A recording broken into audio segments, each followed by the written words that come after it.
Hello guys, welcome to my blog. আজকেরও ব্লগটা আমি একটু বেলা করেই শেষ করছি। আর এই যে বসে আছেন দাদা ভাই, খাওয়া দাওয়া কমপ্লিট হয়ে গেছে, ওনার স্নান টানও কমপ্লিট হয়ে গেছে।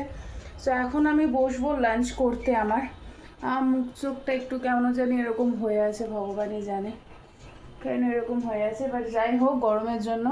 সো আজকে আমি যেটা খাবো আমার লাঞ্চে সেটা হলো সাবুর খিচুড়ি।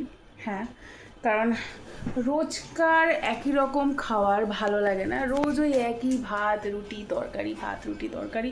সো আমি ভাবলাম যে আজকে এমনিতেই শনিবার, তার মধ্যে সো ভাবলাম যে একটুখানি কিছু ডিফারেন্স ট্রাই করা যাক, মানে ডিফারেন্ট কিছু খাওয়া যাক। আর আমার এই সাবুর খিচুড়ি খুব পছন্দের একটা খাবার, সো ভাবলাম ওয়াই নট। তো আজকে সাবুর খিচুড়ি আমি আমার লাঞ্চে খাবো, তো সেটা নিয়েই চলে আসলাম। সাবুর খিচুড়িটা দেখতে ঠিক এরকম হয়েছে, ভীষণ টেস্টি লাগে খেতে। তোমরা একবার বাড়িতে ট্রাই করে দেখো। ওপর দিয়ে আমি আবার কিছু বাদামও ছিটিয়েছি, এতে টেস্টটা আরও বেশি ইনহ্যান্স হয়ে যায়। সো চলো ফটাফট খেয়ে নিই। 1 মিনিট খেয়ে আমি একটুখানি নিজে তো দেখি যে কীরকম বানিয়েছি। ভালো খেতে, আমার ভীষণ ভালো লাগে। অনেকে এর মধ্যে ডাল টাল দিয়েও করে, বাট আমার পার্সোনালি এরকমই ভালো লাগে। তোমরা চাইলে বাদামটা আমার মতন এরকম ওপরেও দিতে পারো, না তো বাদাম অনেকে বেটেও দেয়। অ্যাকচুয়ালি এটা মহারাষ্ট্রিয়ান স্টাইলে যেটা হয় সাবুদানার খিচড়ি, তো আমি সেটাই বানানোর চেষ্টা করেছি।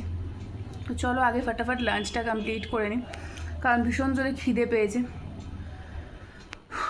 ভীষণ গরম পড়েছে, গরমে না একেবারে অবস্থা খারাপ হয়ে যাচ্ছে। তার মধ্যে ফ্যান চলা না চলা দুটোই সমান। ফ্যান চালিয়ে ভিডিও শ্যুট করা যায় না, না হলে নয়েজ চলে আসবে।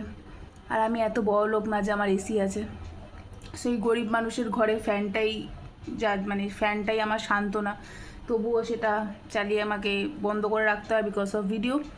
তো চলো ফটাফট খাওয়াটা কমপ্লিট করে নিই, তারপর আসছি ফিরে। দেখতে থাকো, ভিডিওটা স্কিপ করবে না। যারা যারা আমার পেজটাতে নতুন তারা ফটাফট গিয়ে ফলো করতেও ভুলবে না, আর আমাকে কমেন্টস করতেও ভুলবে না যে আমার ভিডিওগুলো তোমাদের কীরকম লাগছে। তো চলো ফটাফট গিয়ে আগে খাওয়াটা কমপ্লিট করে নিই।